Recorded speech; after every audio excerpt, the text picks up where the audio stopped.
Hello, everybody. That was like a terrified face that you just made. Like a little Making emoji. sure that my phone is on silent. Because I do that. I forget that often. That's okay. Yeah. Hi, everybody. Welcome back to another episode of the Boss Ravioli Queens with your two favorite caregivers, Nicole Ravioli. Boss Lady Amy, featuring a different room in my house. I swear it's never going to end. We've been upstairs, we've been in that room, and now we're in this room. Correct. And yeah, it probably won't end. You'll probably just keep seeing different rooms. Yeah. Shameless plug. Dink. We're so good at it. Hi, hello.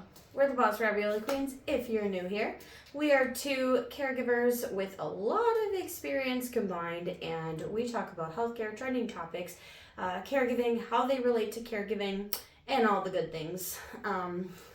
We've been told we're informational, funny, Relatable. relatable, mostly. And yeah, we're here for you usually on Wednesdays. I'm not going with that anymore. Most of the time. We're here for you at least sometimes. Just expect a new episode every week.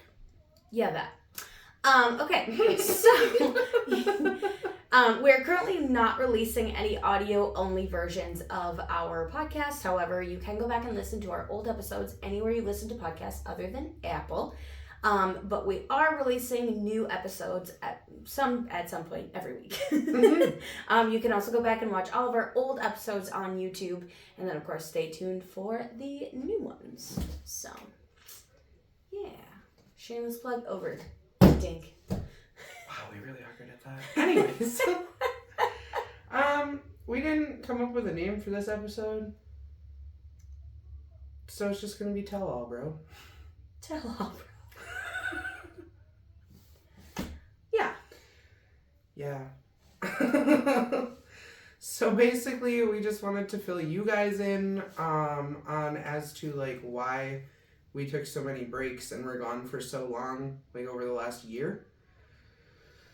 Yeah, so we're finally going to get to really get into that. Mm-hmm. And also the reason as to why we are down from 3 to 2. I feel like we should preface this by saying that we personally do not wish anything bad for Jasmine. She doing her thing, just not with us. Yeah. Yeah, I don't wish her any bad will, anything like that. I hope that she finds what she's looking for in life. Mm-hmm. But yeah, so I guess the biggest reason why we took so many breaks, they were not planned, and very, very rarely were they ever our decision. They almost always were because Jasmine was just going through things, I guess.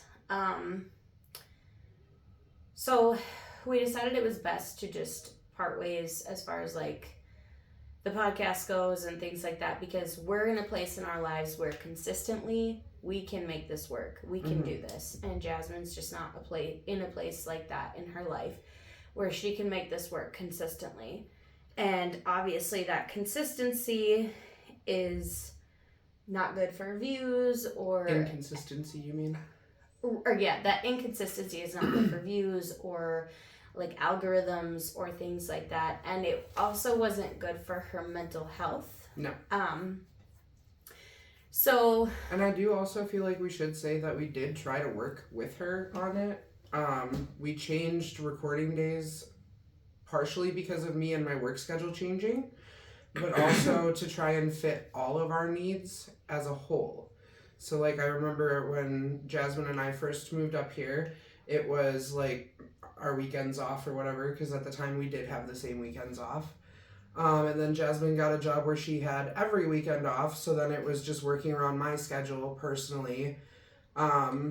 And then when I switched to Knox, I was working the 7 on 7 off, so any time on my 7 off worked for me. It was a Wednesday to Wednesday thing, like... Yeah. As long as it was within that 7 days that I had off, it was fine.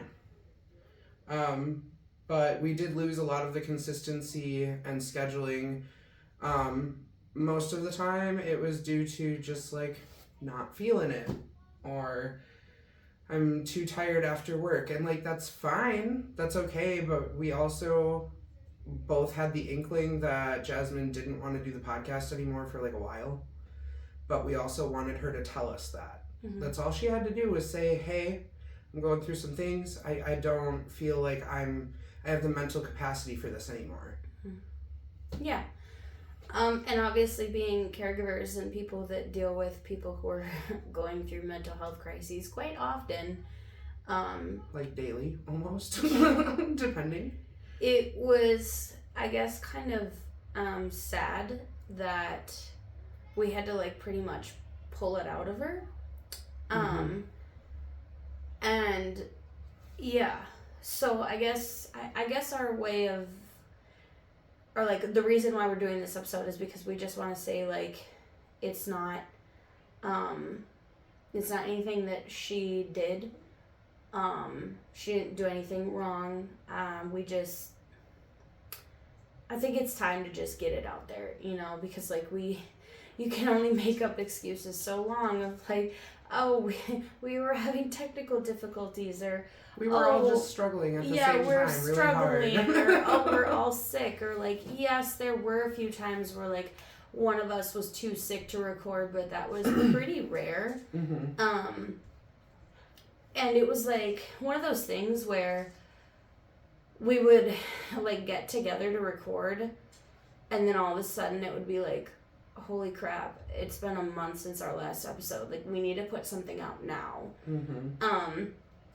And I don't think that when anybody is depressed, I don't think that you realize just how much time has really passed, and it like doesn't sink in until you like really think about it, and then you're like, oh crap, like wow, it's been 4 weeks since our last episode, like we really need to crank one out. Yeah.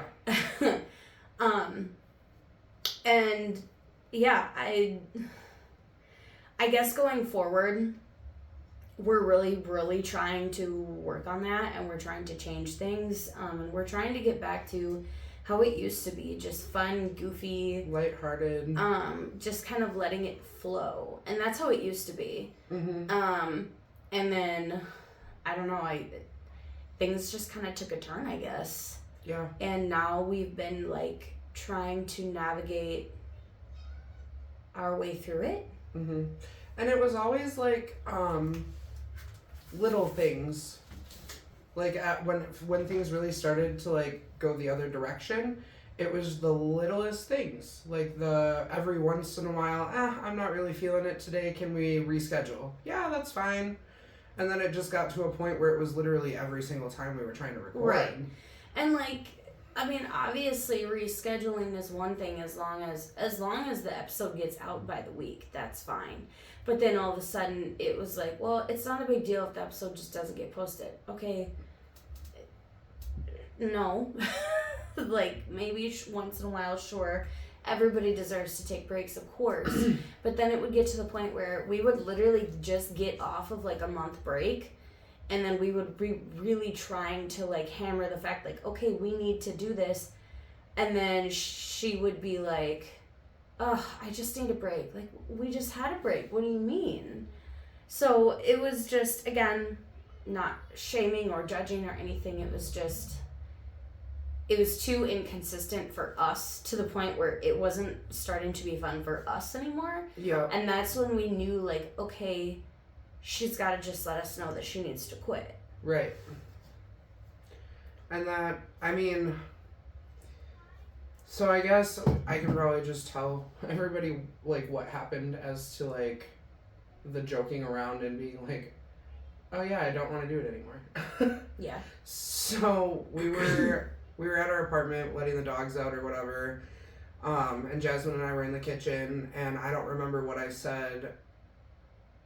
Actually, I think I was the one that said, oh, just say you don't want to do it already, like as a joke. And Jasmine was like, I don't want to do it anymore, jokingly. So then I told Amy about it. We scheduled like a dinner get together.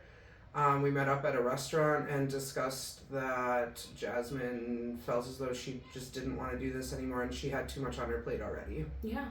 Which was fine. That's all we wanted. Mm-hmm. Absolutely. Yeah. So I don't know. I guess as far as like the direction that we'll be taking it, I don't really know. That's kind of like, I guess we're at a fork in the road right now. I mean, we do have some fun things planned. And I think that we could probably stick with that for, every other episode or whatever. But Yeah. I can't tell you what the fun things are because that would just ruin the surprise and then you won't watch it because you'll know what it's about. Well, and not only that, but the whole reason that we had started the podcast in the first place was to advocate. Right, to talk about caregiver advocacy, and it's something that is so rarely talked about because we talk about all the time what we go through, but there's no. Well, I shouldn't say there's no resources out there for caregivers because there's plenty, but the amount of resources that are out there for caregivers compared to the amount of resources that are out there for the patients is like night and day. It's crazy.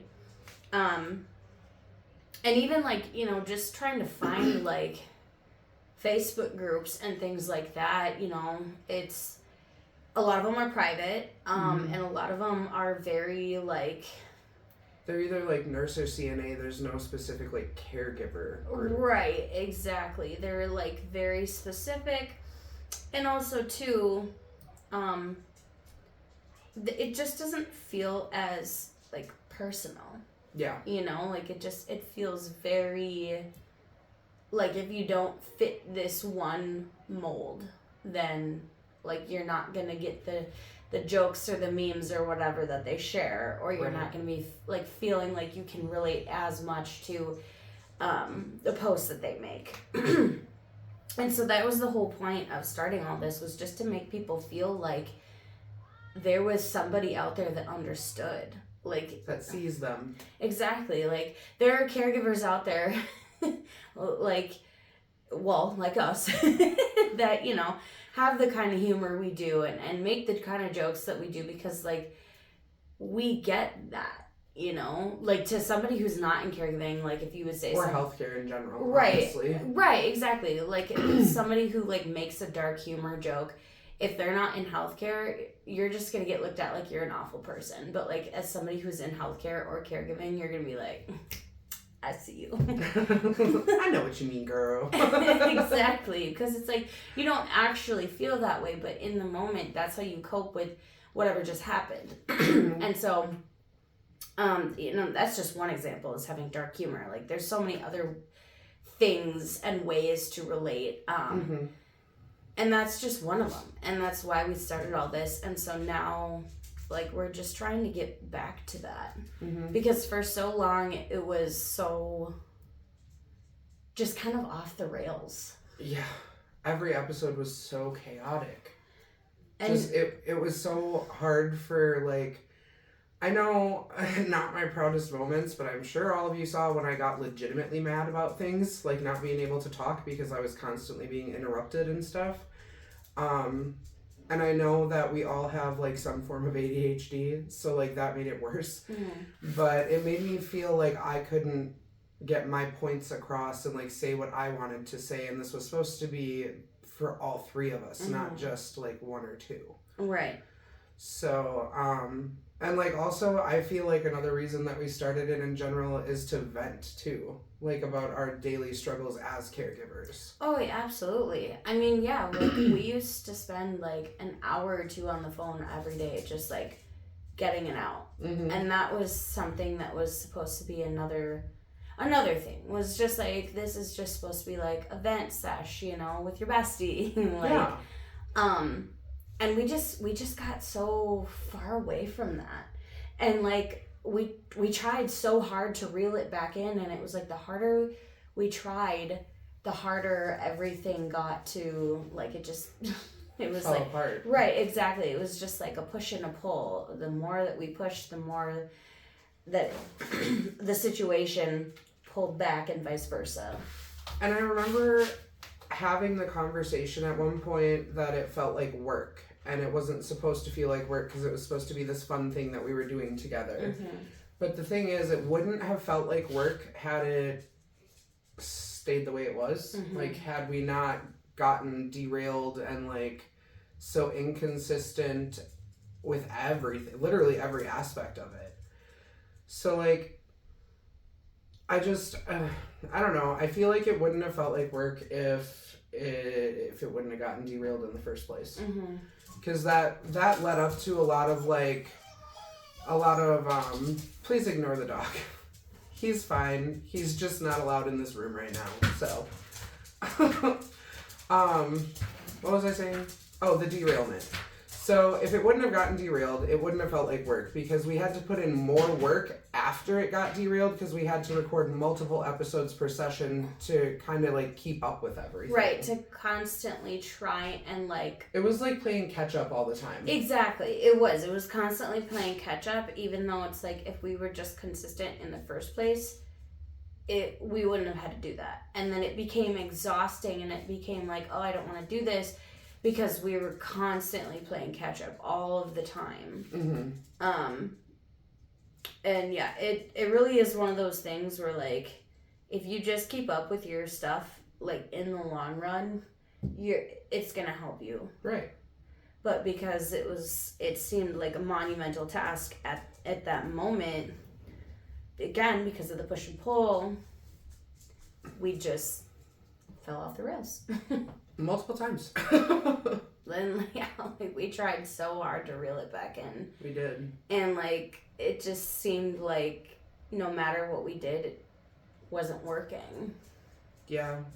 Even even the break plate TikTok, we did that as something to help all of us, but mainly to help Jasmine because she was at a point where we both noticed what appeared to be like a real bad bout of depression for like months on end, and it was so hard to get her to come and do stuff with us.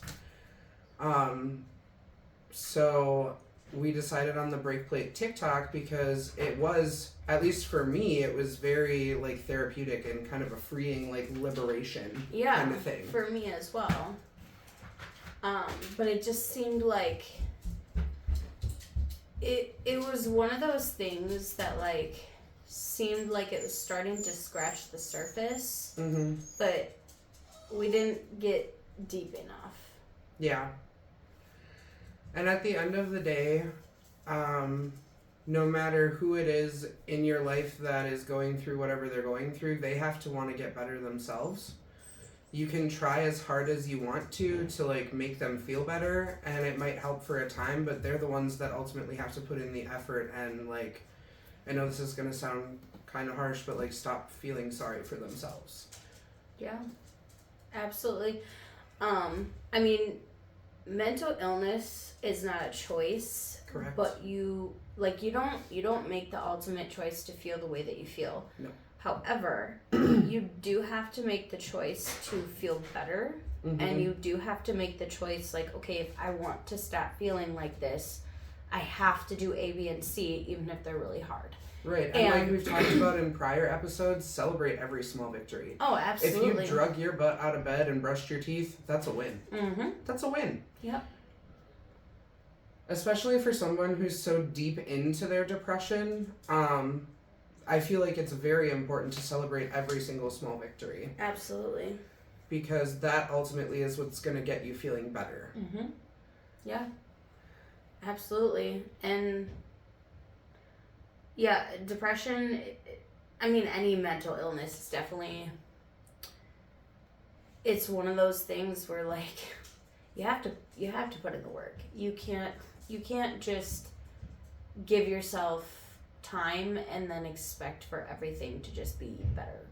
Yeah, that whole saying time heals all wounds is only partially true because yeah, with time things hurt a little less, but you also have to put in the effort to feel better. Right, exactly. I mean, I feel like that's relevant for like grief and like breakups and things like that, like when it involves another person, because eventually time is going to help heal wounds. But when it comes to your own, that's the thing, is that you can constantly break your own heart. And that's kind of the whole thing with depression, is that with your traumas and anxieties and flashbacks and PTSD and all of the things, like you can be stuck in your trauma for a really, really, really long time. But it's also really important to let yourself feel those feelings. You just can't stay in that place for too long. That it's like a very delicate balance. Like there's a very thin line, because you have to let yourself feel the feelings in order to deal with it, process, and move on. But you have to get to the process and move on your own. Right. Like exactly. You can't just let yourself stay in that place forever. No, like time's not going to fix that. No. No, it will not. No. But working on yourself will.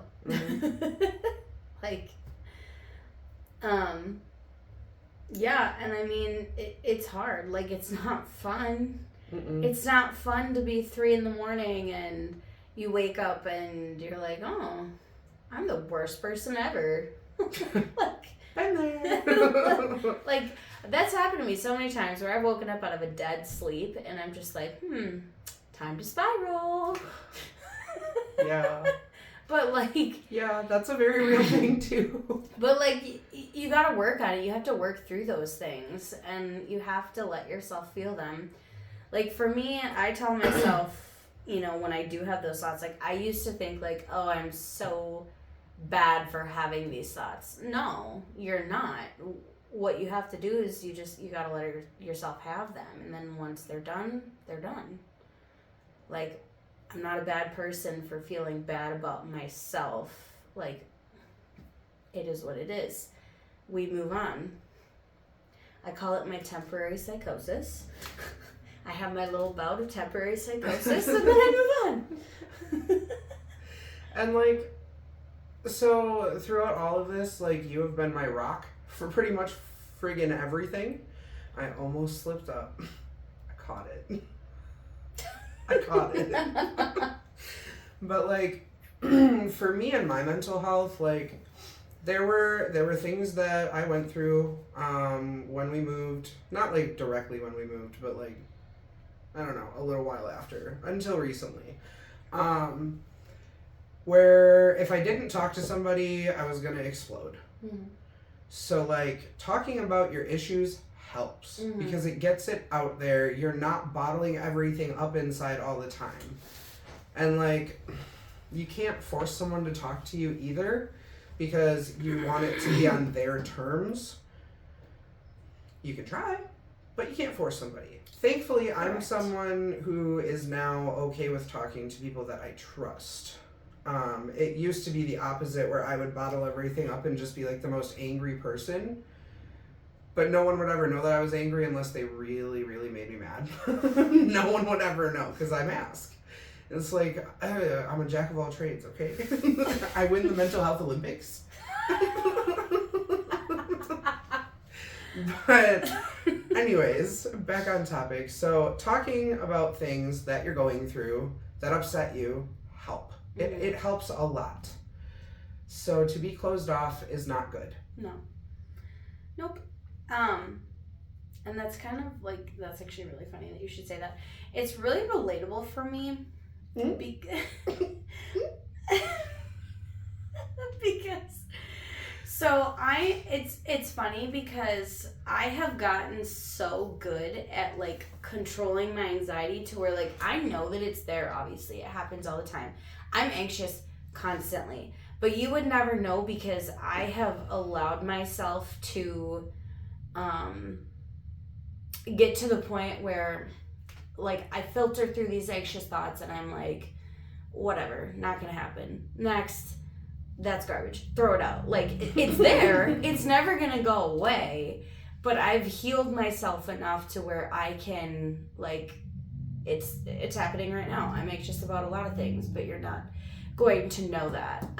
Failed.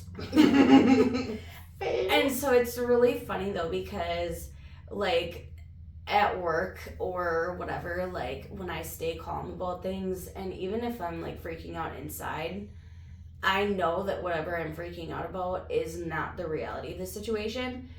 And so it's just, it's really funny. Like my staff will be like, "What do we do?" And then I'm just like, "Oh, we just do this." And they're like, how can you be so calm? Control chaos. Like It's the trauma. right, exactly. And it's really funny.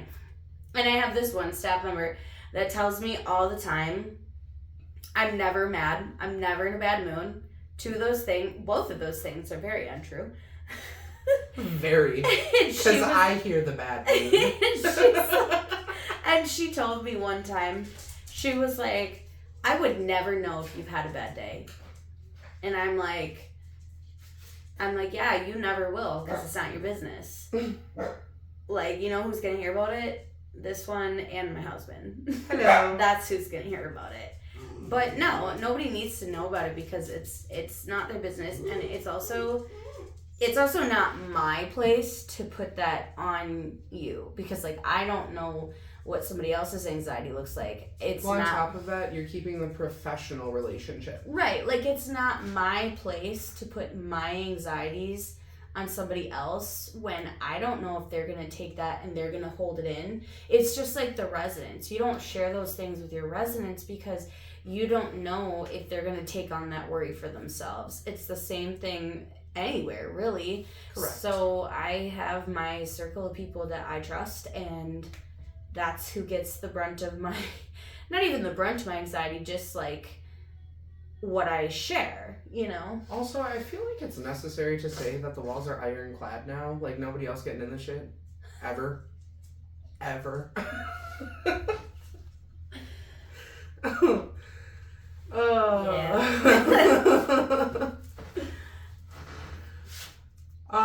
Overall, I feel as though everything that's happened has brought Boss Lady Amy and I very much closer. Mm-hmm. Like, we were already close to begin with, but now I feel like unbreakable. Mm-hmm. Absolutely.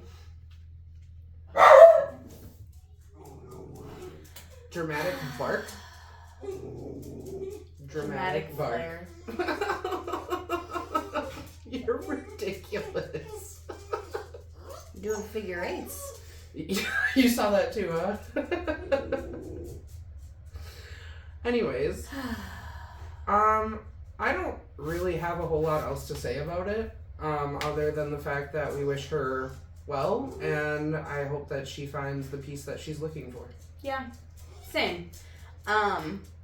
Regardless of anything that happened, at the end of the day, just because somebody may not be in my corner anymore doesn't mean that I'm not still rooting for you. Mm-hmm. Like, I always want people to Succeed. succeed and get the best outcome in life, and just be happy. Yeah. I'm a person who, like, just in general, even if you've done something shitty to me, if I know it's because you were in such a bad place and you were able to dig yourself out, I can be happy for you about that. Like, I'm not going to hold on to that. And I just hope that she finds that peace in her life, truthfully. Yeah, it's very much, even though I don't want you sitting at my table anymore, I still want to see you eat. Like, just not with me. Yeah, absolutely. So yeah, we wish her the best of luck. We don't wish her anything bad. Sorry if that's what you didn't want to hear. This sorry. is the healed version. Right, sorry for those who live for the drama. Unfortunately, you're not going to find it here. We do carry tea and, well, ravioli for other things, but unfortunately when it comes to our personal lives, yeah, this is the healed version. Mm-hmm. I think if this was something that I had done maybe a few years ago, it would probably be different. I probably have different things to say. Very. But, yeah. Speaking for me personally, it would be very different. Yeah. Yeah, same. But, it's not like that anymore. I am not, let's see, how do I say this? I'm the most healed version of me that I can be right now. Mm-hmm. I'm sure that there will come a time where that will advance. Mm-hmm. But this is the most advanced that we've gotten in the healing process so far, so. And it's very much a, like, protect the peace at all costs kind of thing now. Because, like, both of us have been through enough in our lives that peace is really the only thing that matters now. Yep, exactly. So, for anyone who tries to disrupt the peace, be warned. Not gonna have it. And you know not gonna have it. You know what's funny is that I never understood that, like, until I got to that point in life. And now, like, I get it. You know, because, like, when I was, like, newly, 20, and I had, like, older coworkers and stuff, and, like, I would give into the drama at work, and they would be like, no, I protect my peace too hard. Like, I just don't care. And I would always be like, how can you not care? Like, I don't get how you just can't care. And now, like, I'm at the point in my life where, like, I fully understand what they were saying and where they were coming from. And, like, that is definitely a maturity thing that you're not going to understand until you've gotten there in life.